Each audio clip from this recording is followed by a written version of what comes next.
Esther from Windward. Yeah. And everyone has the topic, right? Yep. Everybody got it? I'll start, Hello judges, my name is Sophia Fischler and I'm going to be delivering the first affirmative speech. So I'm just going to start with like a few top of case things. So we'll start with some definitions and context and then a few observations about the topic. So first on definitions, it kind of said it in the info slide, but we define the kingpin strategy as like attempts to arrest and kill high-ranking individuals within criminal groups. So when we turn to criminal groups, we think we need to turn to criminal groups specifically within Mexico because this is relative to like the Mexican president's kingpin strategy. So obviously that would be specific to criminal groups within Mexico. Criminal groups are going to be structured non-state collectives. So a lot of the times this is cartels or gangs that commit crimes for financial benefit. And then quickly on a few observations. So this topic is about whether or not these kingpin strategies will do more harm than good. So we're not focusing on the harm and good that they have done, we're focusing on what they will do in the future. Now what does this mean? We're talking about future implications of the strategy. So when we're focusing on the impacts that this strategy has on cartels themselves, we also need to focus on how that will play out in the future, because this is about what these strategies will do. This is also, again, specific to Mexico's kingpin strategy, so we must consider Mexico's criminal landscape when analyzing this topic. And also, we're weighing this off of harm versus good, so we're trying to prove to you that this has more net harm than it does net good, and then they're doing the vice versa. So with that, I'll be getting into my team's contentions. Our first contention is on cartel fragmentation. This is going to be a clean ballot because of this contention. So Mexico's organized crime groups, while operating in separate regions of the countries, when unified under the leadership of Felix Gallardo, after his arrest, we saw that the cartels splintered and have continued to splinter. So this is just one example of how the kingpin strategy is played out. When you take away the leader, a lot of the times the cartels splinter, but we argue that this is actually a bad thing. Now why? This results in the diverse range of criminal actors currently operating in Mexico today. We think that this act itself is what led to these diverse operators. So further examples can include the death of the cartel leader Oscar Orlando and how this created two rival functions that fought for control of the state and became notoriously violent, because a lot of the times this fragmentation leads to the fragmented groups of the cartels then fighting one another for power, and that is where we're going to see this increase in violence from fragmentation.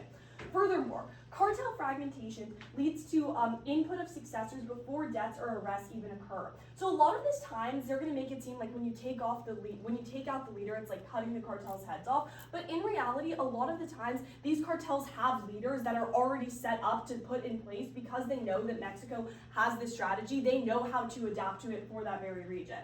So the link here is that because the kingpin strategy happens, if they have contingency leaders, how does fragmentation happen? So we can see that fragmentation happens because like contingency leaders are sometimes available, but also at the same time, a lot of the times there could be like two different options for a successor. That's one time where we could see fragmentation happen. It's also dependent on the cartel organization. But yeah, so again, the link is that because the kingpin strategy happens, we can see cartels fragment and splinter into more violent and less trackable groups. So this leads to more violence and harm within Mexico. Also, even in a world where you buy that it leads to fragmentation and smaller like cartels, we think that this is harder and this is a negative thing because those smaller versions of the cartels are harder to locate. They're still committing the same level of violence, but they're less trackable by the government, and it's unable to like assess those harms and then like affect them. So the impacts here is that fragmentation is directly linked to an increase in homicide rates. The link between homicide and fragmentation also reflects that the areas that are resource rich attract more conflict as cartels fight for power. We can see this a lot of the time because there can be a fight for power around areas. This is affecting citizens. This is leading to an increase in violence, and it's also leading to more cartel versus cartel violence, which we would also argue is a bad thing. And we can see a lot of violence. An increase in violence as we see this fragmentation. We can also turn to Mexico right now and realize like they've been deploying some form of this like kingpin strategy for a long time. And they're gonna get up here and they're gonna say, oh, violence is bad in Mexico, cartels are bad in Mexico in the status quo. You need to realize that they have been employing this strategy. It hasn't been working. We give you this exact example with the Felix Gallardo. With all of these examples of times where we've tried to take out the leader, and what has it led to? It's led to more violence, and it just simply hasn't worked. Those harms are not outweighing the goods. Our second contention is on conflict between organized crime groups. The uniqueness is that violent conflicts between organized crime groups have become one of the main sources of violent death within Mexico. Now, what does this mean? The kingpin strategy has worsened this violence.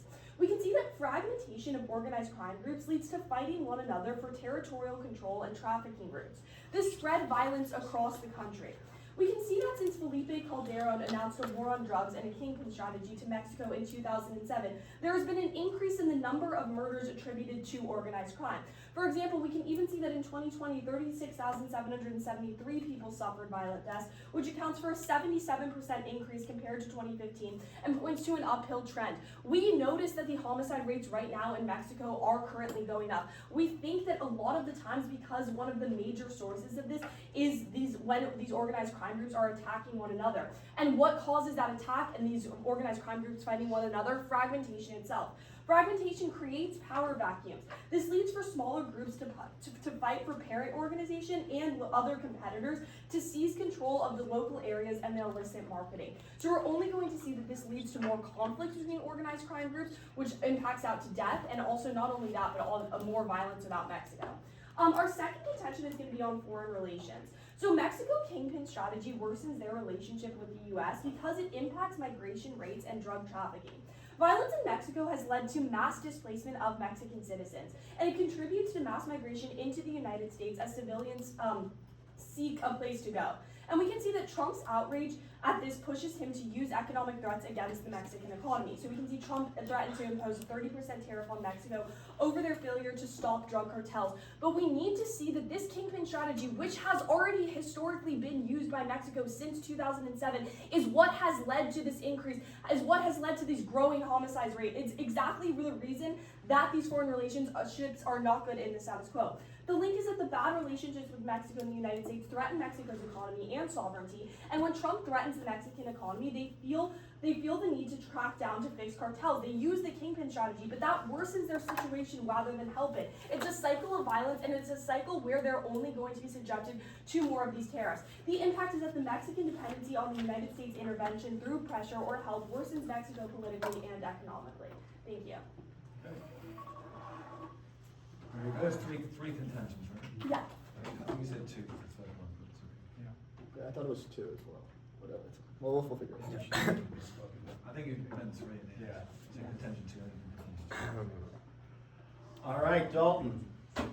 Everybody ready?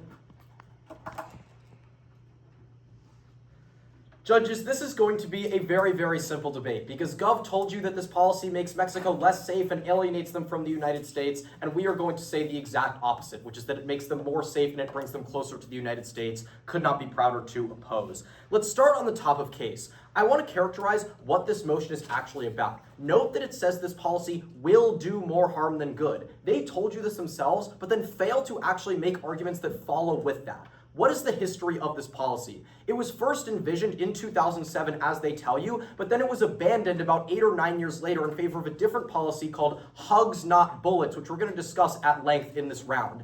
Then, when President Claudia Sheinbaum came in last year, and now especially with Trump's influence, the policy has been renewed for this new era of drug cartels. What we are talking about in this debate is how this renewed era of this policy is going to impact Mexico, because the motion says we should talk about what it will do. This is very, very important to note. Then on the one overview that they give you, which is about how this is all about the future, yeah, we agree with that. Fine. Now let's get on to the opposition's first contention, which is on the fact that this fundamentally does stop crime. We want to just first start on some statistical analysis. I want you to notice that what you heard in Gov's case was a lot of assertion about how this caused crime to go down, but very little actual statistical information.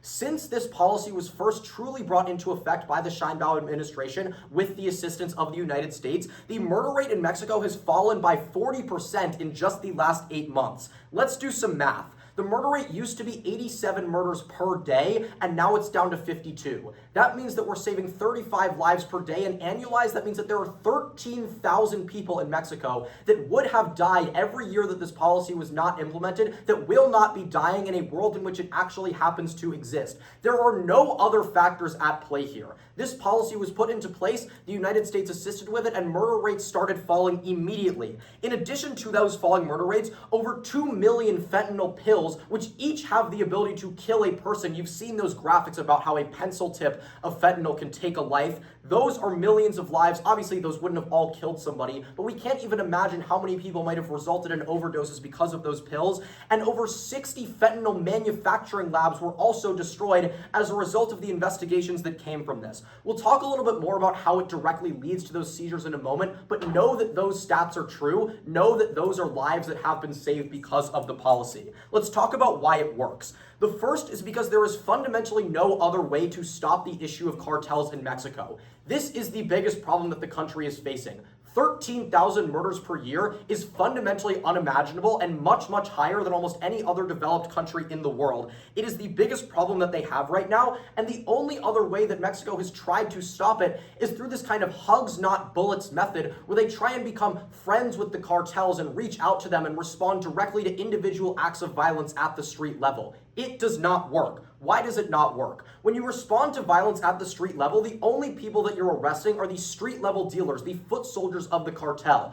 Mexico is a massive country and it has a pretty poor economy in a lot of ways. There are thousands of young men who are interested in working for the cartel for money and for security, which means that when you arrest or kill people at the street level, they basically just come back in new form. That strategy does not and cannot work. Why does ours work? Note the history of what it means to take down organized crime. We can think about the United States' issue with the mafia in the late 1900s. The way that they stopped that was through the creation of RICO, which allowed the federal government to directly target mafia bosses and take them down and take down the entire groups that surrounded them. And now the mafia is something that you see in The Sopranos, not in your real life. It doesn't exist in the United States anymore because that strategy worked. And it has already started to work in Mexico. The Sinaloa cartel has basically shut down since El Chapo was killed. Its influence has been largely destroyed. We think that it's really, really clear that this is something that works, and the option that they are providing did not work, and fundamentally, on a logical level, cannot work. The second reason why this is just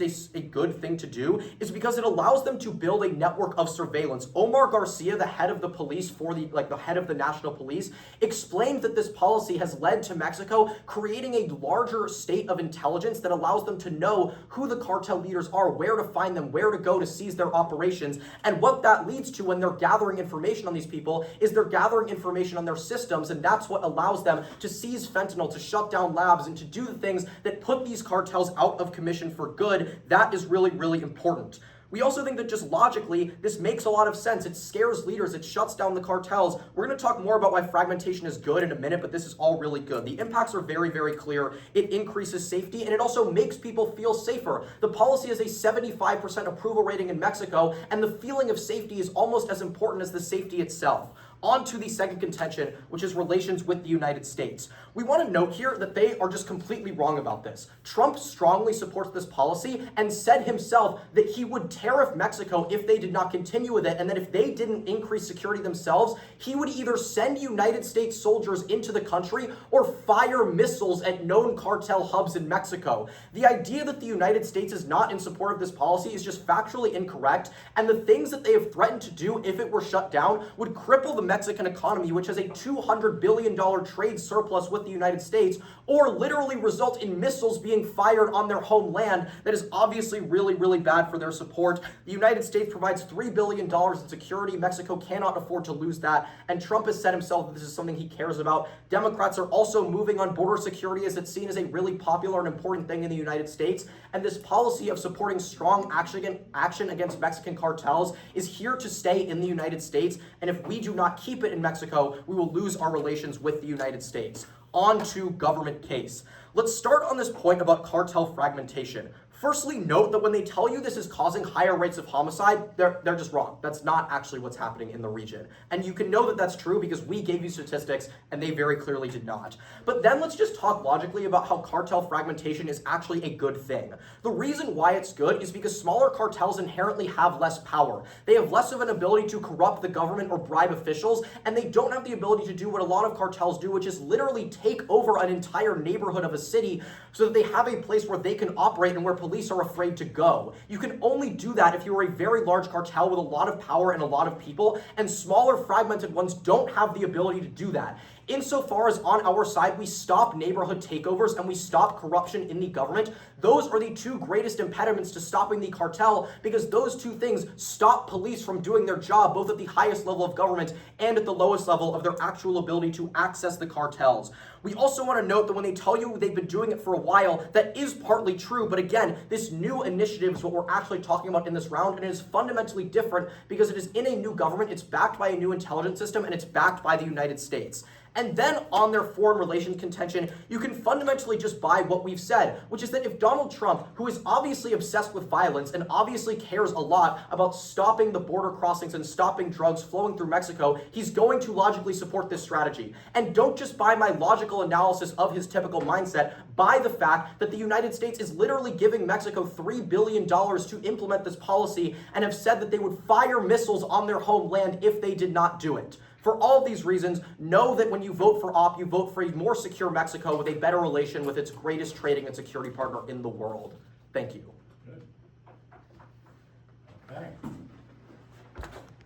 All right, Windward, under government.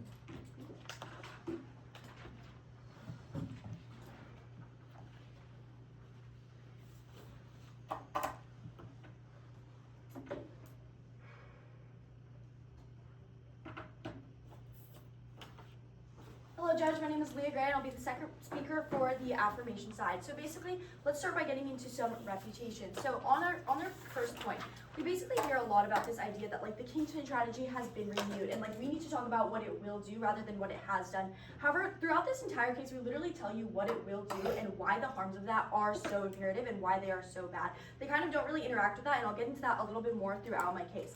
On their first kind of point about like the murder rate will go down, like the kingpin new strategy actually works. We tell you that it doesn't, and they actually like don't really interact with what this kingpin strategy is. They never tell you. We get up at the top of our case and we tell you what this kingpin strategy actually is, and it is killing the leaders of these cartels, and it is trying to fragment these cartels so that they become smaller They argue this is something that is a net good.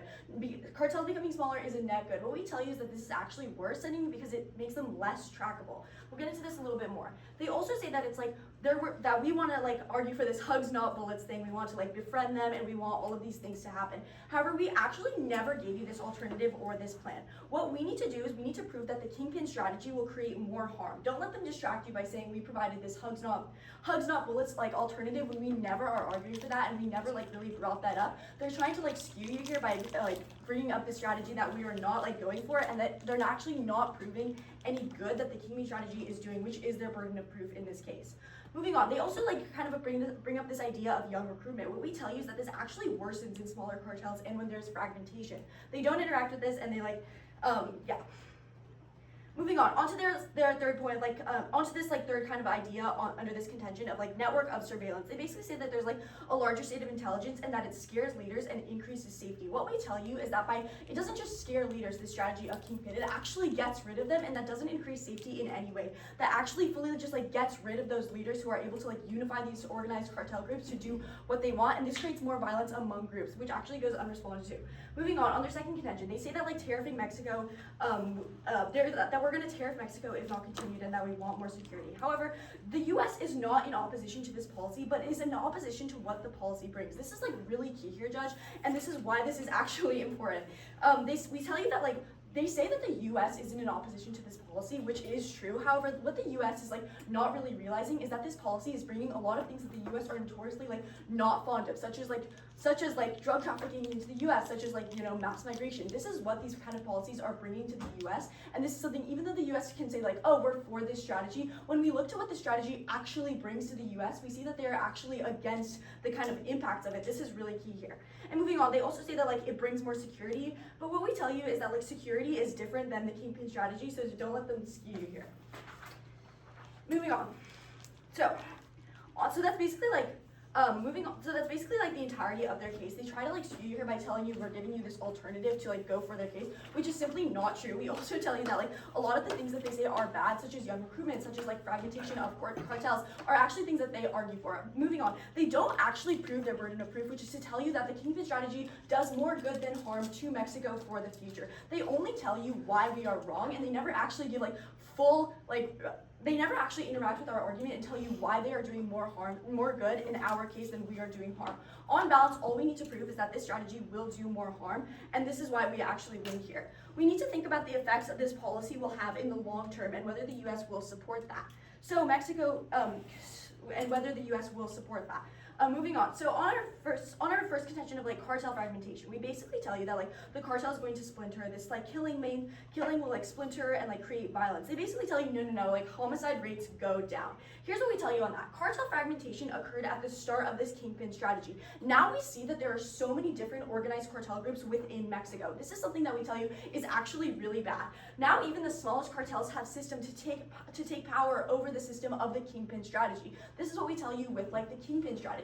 These small cartels are able to have the same type of networks as bigger organized cartel groups do, except they're smaller, more local, and they actually are able to create more violent harm without ever being tracked. These are all really bad things that completely go unresponded to. They don't talk about trackability, they don't talk about the idea of like fragmentation of these groups, and they don't talk about the fact that like even small groups can like take on traits of bigger groups, such as like the idea of successors. This creates reliance on the kingpin strategy. They rely on the fact that Mexico will continue this kingpin strategy so that they can continue, sorry, I have a lot to get through. They rely on the idea of this kingpin strategy so that they can continue to create violence in Mexico. This is really bad. We also tell you that like just because these cartel groups are fragmented, they tell you that this is a good thing. We tell you that cartel groups being like fragmented and smaller is actually far worse. We tell you that like Mexican rule of law is actually a lot worse, and they say like these smaller cartels don't have any ability to like deal with things like politics. We tell you that they're not able to like deal with Claudia Sheinbaum. That's what they basically tell you here. But what we say is that like on smaller circuits, like Mexican rule of law, like more personal and smaller circuit like law courts are actually worsened by like local cartels because they're able to commit more violence and actually have like more like say within these courts and within the rule of law. There's actually this saying within Mexico, which is like you either take the bribe or the bullet. And this is something that comes from these smaller cartel groups, which is really important here because they are able to like have control and bias over these courts and be able to like get their way in what they want, and we're not able to have any sort of tracking ability over it because it's not like the normal crimes that we're seeing from these cartels. It's within Mexico. POI. Yeah. Given that cartels are tracked by the actions that they take, how is it possible that you guys are claiming that these smaller cartels do all of the same things as big ones but are less trackable? So what we're saying here is that like the reason that cartels are trackable is because like they do things to like these bigger actors that have more power than them. We're saying that these smaller cartels are able to like target smaller people, such as like local judges, local courts, and bribe them into not actually like ever reporting their actions so that they can continue to have power. It's actually just the way that cartels work. Like the reason that we know about cartels is because they've like dealt with bigger people. Those cartels that like go under the radar but are still obviously committing crimes are because they're able to like bribe, they're able to create bias, and they're able to like kill off people who like threaten them because they have power. Moving on to our second contention of conflict between groups. This goes dropped and unresponded to. Please let this go through your flow. They're gonna get up here and use the entire block to kind of like go into this, which is why they don't respond to it within their first speech, but don't let them do that here. We basically tell you that like the kingpin strategy actually worsens conflict between groups, which is why it is so bad and is why it will continue to do harm in the future. This is our burden of proof to prove why it will continue to do harm. We tell you that it creates smaller groups that have conflict over each other because they both want the same thing. They want power over Mexico. That is really key here and really important. They fail to interact with it. Don't let them come up here and say that. We also tell you there's a 77% increase in violence and homicide rates. They literally don't interact with that at all. They say that we provide you with no statistics when we literally do. We said that that in 2020, 36,773 people suffered violent deaths, which accounts for a 77% increase compared to 2015 and points to an uphill trend. They're basically like comparing like apples and oranges here by telling you that like, oh, we give you like homicide rates going down, we give you homicide rates going up, when we give you this hugs versus bullets alternative that we never provide to you. Moving on, we also tell you that like fragmentation actually causes this conflict between groups, goes dropped and unresponded to. Don't let them come over here and like try to skew you. On our third contention of bad foreign relations, we tell you that the U.S. will tariff. In July 2025, U.S. said that they will tariff Mexico if the war on drugs to U.S., if like smuggling drugs to U.S. does not stop. This is a direct impact of the kingpin strategy. They say that Trump will support this strategy, but Trump does not support what actually comes from it. For all these reasons and more, I urge an affirmation ballot. Thank you. Is anybody not ready for it yet? Of course.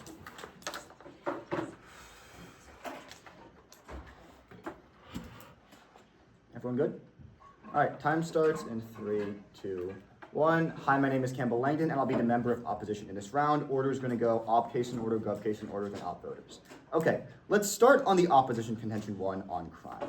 First, they tell you that there isn't any actual decrease in the homicide rate, and that we don't give you any analysis as to why this program leads to smaller homicide rates. We did, and let me repeat it. The point of the matter is, smaller cartels have less power. They have less money, they have less funds, they have less weapons, they have less members. They are able to do less because they literally just have fewer resources. So when cartels literally just have fewer resources and are unable to commit the same amounts of crime, the homicide rates drop, which we empirically see as homicide rate dropped 40% just when this policy was implemented. Again, I want to be very, very clear, this violent crime increase rate from 2020 that they're talking about was not happening when this policy was implemented. That was during the period of hugs, not bullets, not the current policy we're debating about. Insofar as the policy itself has only created positive impacts in terms of crime in Mexico, we think this cleanly flows to the opposition side. Next, I want to extend the fact that Austin's analysis about how 2 million fentanyl pills and 600 fentanyl labs were destroyed as a result of this policy. All of that is clean drop. Flow that through. We're immediately going to be voting op here insofar as we save millions of lives by stopping millions of pieces of fentanyl from entering both Mexico and the United States.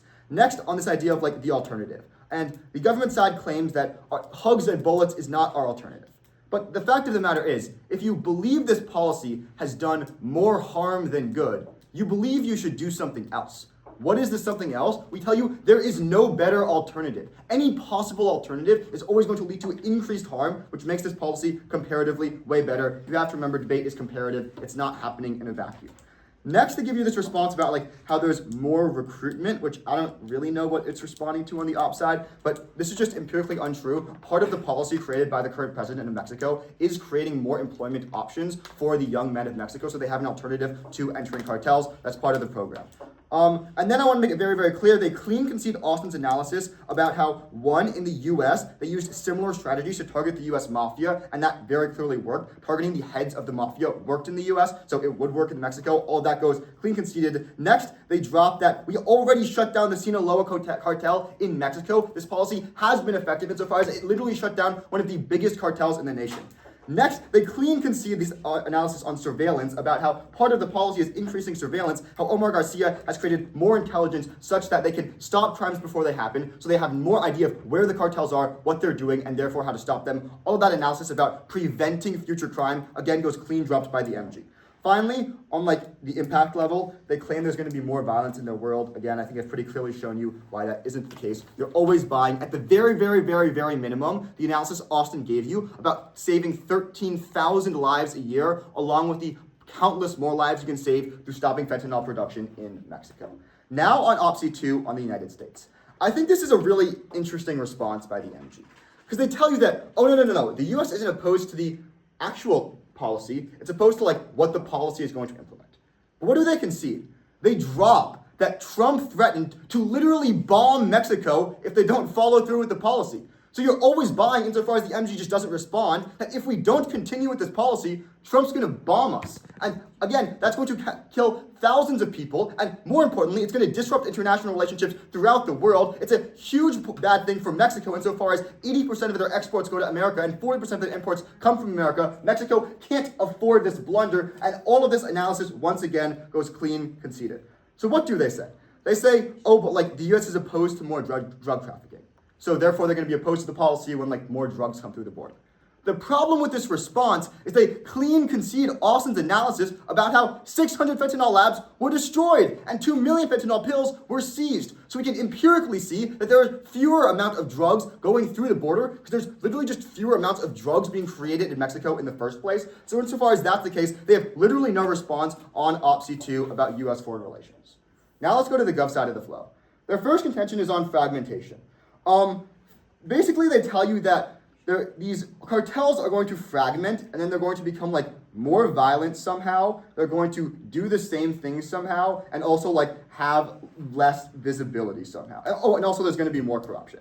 Okay, I want to be very, very, very clear, because corruption is one of the most important points in this round. One of the biggest reasons why cartels are able to be effective in Mexico is because they have such a stranglehold over the judicial system in the nation. But to be very clear, once again, one of the parts of the policy, which we tell you in case is a crackdown against corruption. Part of the policy is that hundreds of government officials have been arrested for colluding with the cartels. But more than that, we tell you, just think about it logically. It doesn't make sense that cartels with fewer amounts of money are going to be able to bribe the same number of judges because they literally don't have the funds to do so. Insofar as smaller fragmented cartels are never going to have the resources to be able to bribe higher level judges, we think there's always going to be an increase in the amount of convictions that actually happen on the opposition side of the House. This is the only way to reduce crime, is to actually create a judicial system such that cartel members can be affected by it, such that cartel members are not going to just be able to bribe their way out of the court system, bribe their way out of any possible consequences. This is the most important turn here. Next, on this argument about civil war, because they claim we dropped it, but really civil war is just an extension of their fragmentation contention. But I want to be very clear, civil war is super non-unique. We see this because they talk about the increase in civil war that has happened over the past 2 decades. But this policy hasn't been implemented all of the last 2 decades. Civil war happens regardless, and more importantly, we think civil war between smaller cartels is way better than civil war between larger cartels. Because the larger the cartels are, the larger the battlefields are, the more civilians that are hurt in the crossfire, and the more property damage that actually occurs. So insofar as Civil War 1 happens in both worlds, and 2, that smaller civil war is always going to cause less harm than larger civil war, we think you can turn this to flow to the opposition side. And then finally, on this idea about how in 2020, there was an increase in crime rate, I want to be very, very clear. During 2020, this policy was not active. It was an entirely different policy, so that stat has no relevance on today's debate. Finally, on Gov C3 on foreign relations. Again, they kind of just cross-apply what they told you on RC2, about how Trump said he was going to tariff Mexico if drug trafficking didn't stop. Okay, but 1, we tell you drug trafficking is going to stop, and 2, you know what else he said? He said he's going to tariff Mexico if they don't do the policy, and that goes clean conceded. So what you're always going to buy is that the U.S. is 1, going to tariff Mexico, and 2, either put American troops on the ground or send missiles on populated areas of Mexico if you don't comply. Okay. And then the MG finishes out her speech by claiming that we never tell you why there's more harm than good, which I think is pretty clear, but let's go through it. You're doing more good than harm in this scenario insofar as 1, you stop U.S. bombing of Mexico, 2, you stop U.S. tariffs on Mexico, 3, you save at minimum 13,000 lives a year every single year going into the future, and 4, you stop the importation of over 2 million fentanyl pills, and you stop the destruction of 600 fentanyl labs all over the country. That's why you do more good than harm, because you save lives and you stop drug trafficking and you create a safer environment for everyone in Mexico and the U.S. to live in. For all of these reasons, I couldn't be prouder to urge you to vote nay. Thanks. Okay. Very good. All right. All right, closing out the debate. Dalton. Panel, I'm not asking you to say that the government policy is hugs, not bullets. I'm not really asking for you to apply that policy to them. But the point is that both sides have agreed that the cartels are among the biggest problems in all of Mexico, that they're a problem for people's safety, and they're a problem for the economy. Which means that if this policy was not passed, something else would probably be happening right now. There wouldn't be no enforcement. That would be really bad. And I think that it's hard to imagine another alternative that would be better, because to be clear, the only way that this policy can have done more harm than good is if there was another way to stop the cartels, another way to stop the single biggest problem in Mexico that would not have done as much harm or would have been able to do so more effectively. And we've shown you very clearly through historical precedent why that is not the case. Again, these examples about the mafia shutdown in the United States or the removal of the Sinaloa cartel in Mexico, these are real achievements of this kind of strategy that have not been responded to. And the fundamental claims we made about why street level enforcement is the only other option and why that doesn't work, those are also not responded to by the Gov. So you as judges are left to wonder, what are we going to do about the cartels if not for this strategy? And we don't really know the answer here on the opposition side of the bench, but what we do know is that when you vote for op, you're voting for a strategy that is shown to work, that is statistically proven. And the only negative impact that they tell you about cartel fragmentation we've shown you is good. Remember the two levels of analysis that we provided here, which were corruption and area takeover. The ability to infiltrate the government and also to take over large parts of cities is what allows large cartels to operate for a long time because it gives them invincibility from the police. We eliminate that invincibility. Let's weigh the impact of that invincibility against what they tell you about more infighting among smaller cartels. We think that invincibility is a much, much worse impact because there is actually no ability to stop it. These cartels make a profit, which means that they can grow at an exponential rate with time if we don't do anything about them. But smaller levels of fighting can't nearly create the same amount of destruction because they're happening at a smaller level. And as Campbell tells you, larger levels of fighting between larger cartels is more likely to impact civilians who are the lives we should care about most. I think it's very intuitive that you should value saving the lives of civilians over the lives of criminals that are working in the cartel to do harm against their own people. So we think that even if you're buying everything they're saying about more infighting amongst cartels, you're still voting for op on the safety because preventing cartel invincibility and buying the proven success of this strategy is more important. And then finally, I want to talk about foreign relations because it's taken a back seat, and even in my speech, because this is the end, it is still taking a back seat, but it's another opposition ballot and it's really clean.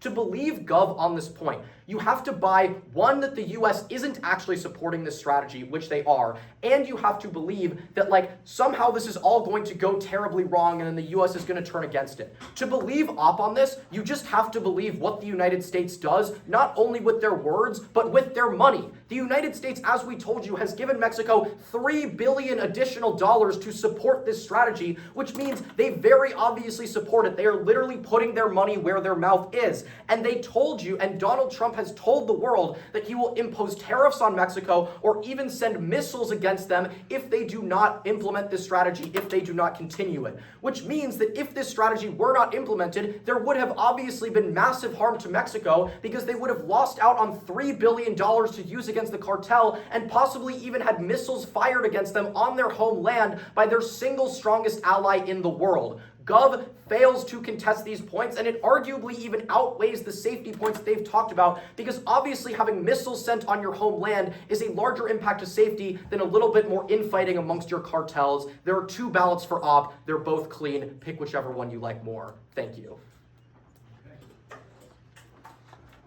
All right, Windward. Closing out.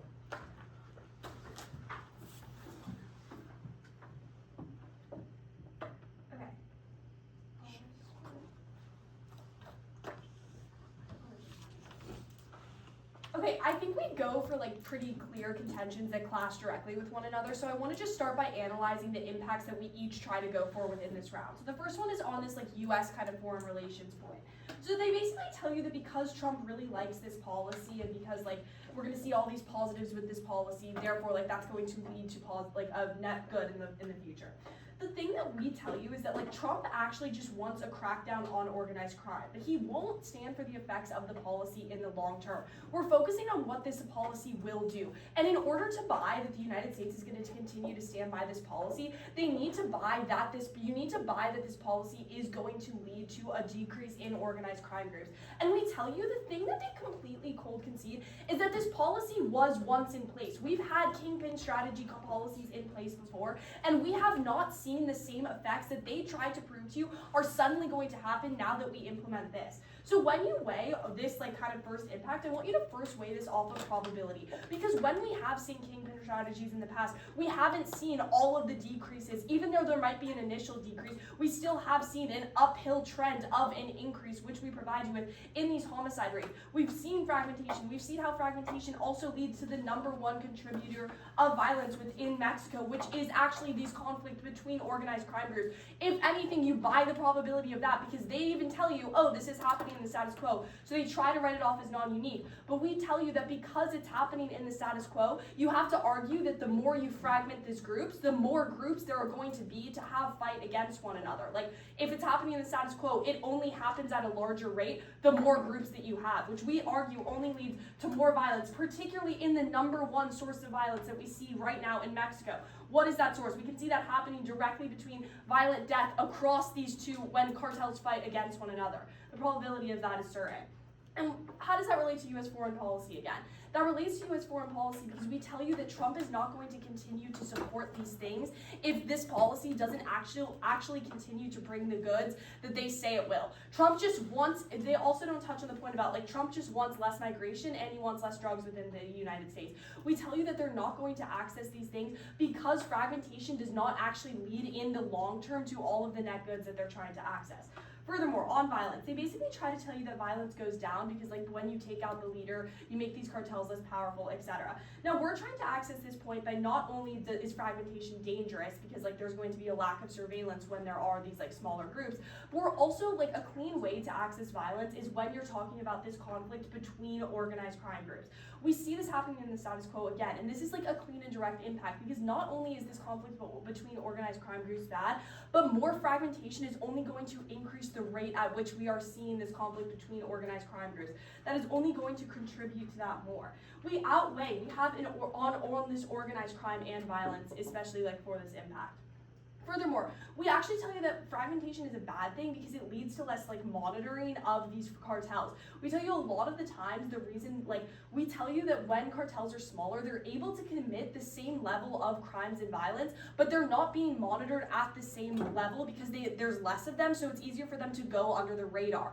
They tell you that this isn't very probable, and even if it is, the magnitude of that is smaller. But we're going to tell you that we outweigh this on probability because we do see that in this, we're going to see the harms of this kingpin strategy when there are these smaller groups of these cartels, and we tell you that that is a bad thing. So furthermore, just like kind of circling back to why we win, like why are you going to vote negation here? We win this on why are you going to vote affirmative? We win this on magnitude. So on cartel fragmentation, we tell you that this is a direct harm of the kingpin strategy. We've seen this before. A main key thing that you can't forget here, judges, is the fact that the kingpin strategy has been implemented before. And there's a reason that it got unimplemented, because it wasn't working. Even if this is a new version, you need to trust the general trends that we've once seen, we are most likely going to continue to see again.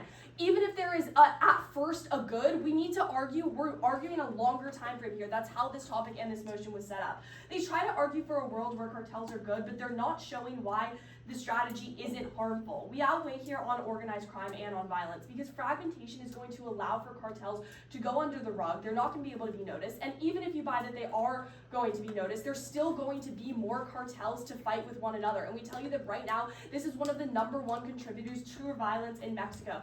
And in a world where you negate, you are ignoring this contributor. That we see in the status quo, and that because of that, we definitely will see in a world where you affirm, in a world where you negate, you're only going to see that happening at more rates because there's only going to be more cartels to have this conflict with one another. Thank you. You're on, guys. All right, very good. Excellent. Okay. Step up.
They simply must. They simply must. Because he's been here before, Yeah, yeah, so yeah. he knows. He's been here before. Simply must.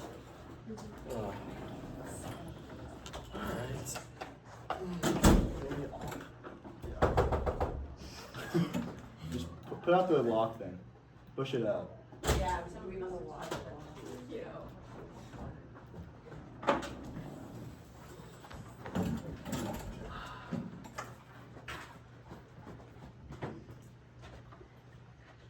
Okay, so I'll go first, David, is that right? Just give them the full Please. ballot first, or do you want to do one at a time and hold suspense? I'll defer to David, what do you? Oh, I think we should tell them now. I think That's we should. really mean. I agree. Yeah, all right, so Dave, why don't you disclose and then I'll. Okay, this was a 3-0 decision for side opposition, and I will let them take it away first. Okay, first, what year are you girls? You seniors? Junior. Juniors, so you're gonna be on the circuit next year, fantastic, okay. So this was a really, really, really great round. I'll just simply give you my RFD and then, you know, we will wish you guys luck. It came down to, in my mind, the voting issue around safety and the ability of the op to argue that the value of safety was established in the op world more than in the gov world, and I thought they did a very nice job of trying to dismantle the whole fragmentation argument. Austin, your POI was superb, and that POI, I thought you girls didn't quite get back to, which was, doesn't the whole issue of fragmentation exist? The safety issue, you don't claim to get all benefits through the gov world around fragmentation. And so I thought that issue really was a deciding issue around safety. The foreign relations thing I thought was kind of a wash. I didn't really vote on the foreign relations issue. But I did, it was persuasive that they were able to bring in some data that was persuasive for me, particularly the data on fentanyl issues. There was in fact an opening for Gov in that they never clearly, I thought, showed the link between a kingpin strategy and the reduction of fentanyl, but that opening was never really responded to. But then because they were able to make that assertion on fentanyl, they got to claim the benefits of the safety issue, and as a result, that was it. But you know, I mean, the clash was superb. The voting issues were really clear to me. But yeah, so anyway, that's what I give the ballot to. So yeah, I probably had some similar kinds of observations. I think, you know, if we look at, there was a big part of this argument was about sort of safety / violence. I think the government I actually think, I'm actually studying crime, criminal justice, and I happen to know out in the real world, fragmentation is a very bad thing for like organised crime. But I think in the context of the debate, you made a plausible case, but I didn't find that you pointed to any strong historical examples or cases that would have made that a persuasive argument, right? So I kind of think you could have dug in deeper on kind of finding some sort of historical parallel to draw on. I think by contrast, the opposition usefully drew on some sort of key examples like the arrest of El Chapo and the impact on the Sinaloa cartel. I think usefully kind of drew on the RICO example as a way in which we saw the decline of organized crime. So you made a kind of compelling historical, compelling historical examples of when going after the sort of elite levels of organized crime actually had an impact. So I kind of found that strong. I think, just trying to read my notes here. I think this issue of, I'm a bit of a stats guy, so I'm not supposed to be too heavy on like empirical evidence, but I think the example you gave of rising homicide rates pre-2020 seemed to kind of coincide, this is the point that was made, but you know, seemed to not tie into when this kingpin strategy was in operation. So again, that seems to not work entirely in your favour. Meanwhile, the numbers that you gave did seem to tie in, which show the declining homicide rate did seem to tie into that. So there was a kind of a mismatch, if you like, of the evidence that you drew with the policy itself. With regard to the sort of foreign relations and specifically the relations with the USA, I mean, the current environment is pretty hard to predict what's going to happen in the future in terms of the way the current president's going to behave. But I think the argument, the argument that we're in the here and now, Trump is supporting the strategy, supporting it financially, threatening consequences, tariffs, like missiles, if it's not honored. That seems to be a bird in the hand. Whereas the sort of the way this could play out in the long run seems like a little bit speculative, and so I felt like in the end that was again an op win for me. So I think those are the big things. And again, just in terms of evidence and sort of bringing examples, I think again the fentanyl example was a good sort of bit of ammunition as well that kind of strengthened that case in terms of the present policy. But yeah, that's my sort of takeaways.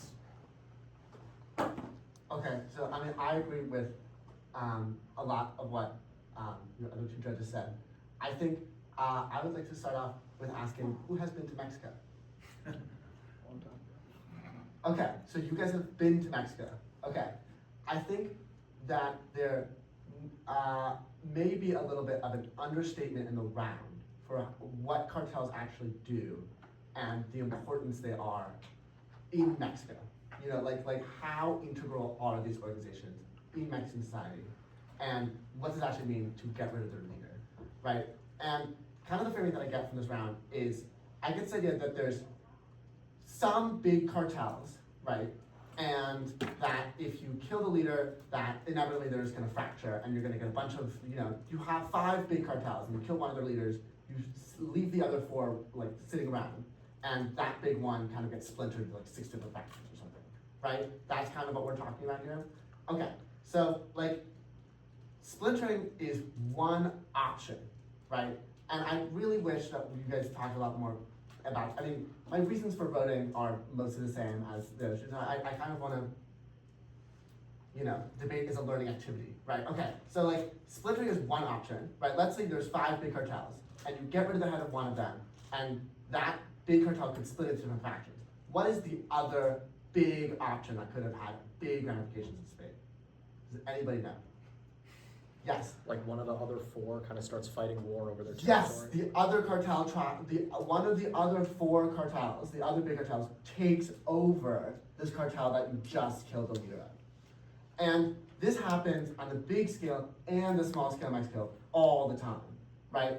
And there are serious ramifications to what happens when you get rid of one cartel head and the other cartel just absorbs it and just becomes way more powerful, right? But that's not what the debate ended up being about. But the point I'm trying to make is I think you guys box each other a little bit too much into splintering. And then what happened is government side basically told me that these splinter groups commit just as much crime and have just as much influence, but now it's just kind of regional. And now at least they're like fighting with each other. And I mean, I get 2 responses from opposition here. The first response is literally a splinter cartel is weaker, right?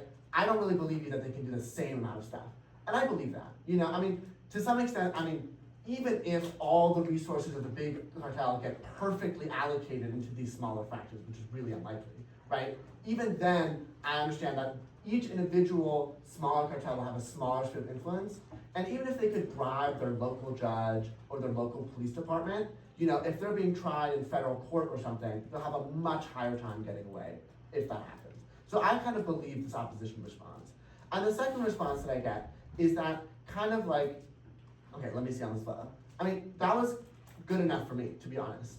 But the second response I get from side opposition here is that the splintering is just like and this is kind of confusing from side government, is that like you're gonna have more inter-cartel fighting, right? And the side and the argument I get from side opposition here is that this cartel fighting happens anyway, and it's worse if bigger cartels are fighting than if these smaller factions are fighting.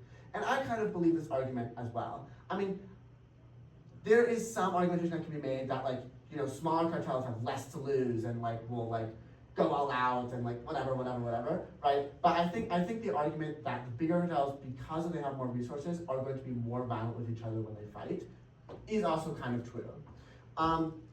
So I end up voting basically I believe opposition, that splintering leads to less effective cartels.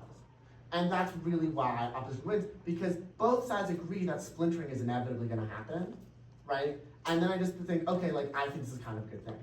Everything else about the debate, kind of don't really care about. International relations, like, I mean, Trump would give money to any effort to hurt the cartel. You know, Mexico could say, we're gonna do anything. And Trump is gonna say, hell yeah, as long as you lock down the border, here's $3 billion. I mean, maybe not anything, but I think the idea that this kingpin strategy uniquely is what Trump really loves, was just not really clear to me. And the other offense that opposition had over like fentanyl destruction, to me, that has nothing to do with the kingpin strategy. I mean, to me, fentanyl lab destruction is any kind of, like, Mexico would be doing that with, I mean, even hugs, not bullets, whatever. I assume Mexico is getting rid of fentanyl labs. Like, this to me is just like not really unique to, anyway, but like, that's just kind of what I'm getting at on that part. But anyway, I think, let's see. Anything else I really want to talk about? Oh, the last thing I want to talk about is opposition. You guys made your job much harder than it needed to. Do you know where you made your job a lot harder than it needed to be? It has to do with your hugs and bullets argumentation. Okay, I'm told that any possible alternative to the kingpin strategy is worse. Do you remember saying that? You tell me any possible alternative, multiple times, in both MO and LOR, yes? I get told multiple times that I shouldn't be considering any alternative to the kingpin strategy, which I think is making opposition's job a lot harder than it needs to be. What's a good alternative to kingpin strategy? Arrest everyone in the cartel. You know, I mean, not that it's feasible, right? But like, don't tell me any alternative is worse than the kingpin strategy. I mean, that's not your job. You just have to tell me that the kingpin strategy is kind of working and is doing good. You know, you don't have to tell me it's the best solution of all time. Because I don't really believe you. You know, because clearly, affirmation is kind of right. I mean, clearly there's still crime in Mexico, right? Clearly there are still cartels. You know, I don't believe opposition that this is gonna solve all the issues all the time, right? So I mean, if affirmation had told me, hey, they're letting us come up with any alternative, you know, like I might have just been like, okay, like that's, you know, really nice of side opposition to let you do anything, you know? So does that make sense? Like you don't have to make your job a lot harder than it needs to be. I think the flip side of that though is that government probably could have, you guys said, well, we're not gonna come up with an alternative plan. Yeah. You might have said, look, crime is a really sociologically complex thing, and there are lots of things that are better than the kingpin strategy. We'll take them, perhaps, right? Rather than simply saying that you're just looking at guard and say, we're not gonna do kingpin strategy, right? I mean, there's a whole body of other people in this room know a lot more than this about how to fight organized crime in the United States. And simply taking out the mafia boss hasn't always been successful, right? That's why the RICO thing was so effective, because they went and got all sorts of other people involved, right? Anyway. Yeah, and yeah, I guess last thing I would say, if you ever end up debating about cartel violence and Mexico specifically, it's clearly a very, very complex topic. And I think in general, in the future, I would say the misconception that was made by all the teams is kind of that the only thing cartels do is like drugs and like maybe immigration, which is really underplaying the foothold, especially in certain areas like Culiacan or like other places in Mexico where they're really, really entrenched, and we're just getting rid of the leader won't really solve your problem. But that's neither here nor there. I think this was a really good round, and I think last affirmation speech was really, really good. And yes, I thought you guys did an amazing job.